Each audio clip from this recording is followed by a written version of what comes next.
అంతా ఇద్దరే చేశారు అంటున్నారు వైఎస్ఆర్సీపీ మాజీ ఎమ్మెల్యే రాచమల్లు గారు. ఆయన వచ్చేటప్పుడు పేపర్లు కూడా పట్టుకొచ్చారు. నమస్తే సార్, ఏంది సార్ ఆ పేపర్లో? బాండ్లు రాపించినారు. ఈ మొగోళ్ళు ఇద్దరు. ఎవరు సార్ ఆ మగోళ్ళు? చూసుకోండి బాగా. ఎవరు సార్ వాళ్ళు? సరిగా కనిపించడంలా మాకు. చంద్రబాబు నాయుడు ఒక వంక, మరో పక్క ఆయన. ఆయన అంటే ఎవరు? ఏమంటారు, ఆయన సూపర్ స్టారా పవర్ స్టారా? ఆయన power star sir, Pawan Kalyan. Power star ఇట్లా టేలు పెట్టింటాడు కదా, పవర్ స్టార్ ఆయన. అట్ట కాదు రుద్దుకునేది, ఇదిగో ఇట్ట రుద్దుకోవాలా. ఇద్దరు చెరో పక్క ఉన్నారు. ఇంటే ఉన్నారులేండి. ఏం చేశారు సార్ వాళ్ళు? అంతా కలిపితే నీకు సంవత్సరానికి 1,40,000. 5 సంవత్సరాలు కలిపితే 7 లక్షలు. 7 లక్షలకు బాండ్ ఇచ్చానా? అలా అని ఆ బాండ్లో రాసుందా? ఎక్కడుందో చూపించండి. కింద రాసినారు.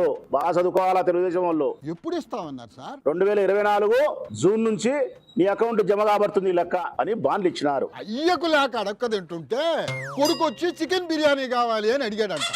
ఒకవైపు ఖజానా ఖాళీగా ఉందని బాబు గారు నెత్తి నోరు బాదుకుంటుంటే మీ బాండ్ల గోలైంది సార్ మధ్యలో.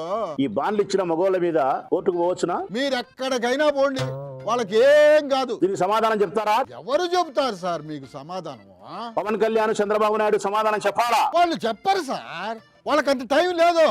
రాష్ట్రాన్ని అభివృద్ధి చేసే పనిలో బిజీగా ఉన్నారు వాళ్ళిద్దరు. అభివృద్ధి ఏందయ్యా మీరు చేసిన అభివృద్ధి? అన్ని రకాలుగా అభివృద్ధి చేస్తున్నారట సార్, మీకు కనిపించడం లేదా ఏందా? సంక్రాంతి కల్లా పల్లెకు సూపర్ రోడ్లు వచ్చాయన్నారు. మరి సంక్రాంతికి రోడ్డు రాలేదా? సంక్రాంతికి అల్లుడు వచ్చినాడు గానీ మీ రోడ్డు రాలే. సంక్రాంతి పోతే ఏంది సార్, మళ్ళా దసరా ఉంది కదా. ఏమైంది ఆడబిడ్డనిది? తెలుగుదేశం పార్టీ నాయకులారా, ఇవ్వడానికి ఏమీ లేదు అక్కడ. ఆడబిడ్డల నిధి కోసము యా నిధితో వాళ్ళను ఆ నిధి దొరకగానే ఇచ్చేస్తాం సార్. యా మెక్నాస్ గోల్డ్ కోసం గుర్రాలలో పోయినట్టు పోవాలను ఈ నిధుల కోసం. మీరు వాళ్ళకి లేనిపోయిన ఐడియాలు ఇవ్వబాకండి సార్. గుర్రపు స్వారీ అని కొత్త పథకం కూడా పెట్టేస్తాడు బాబు గారు.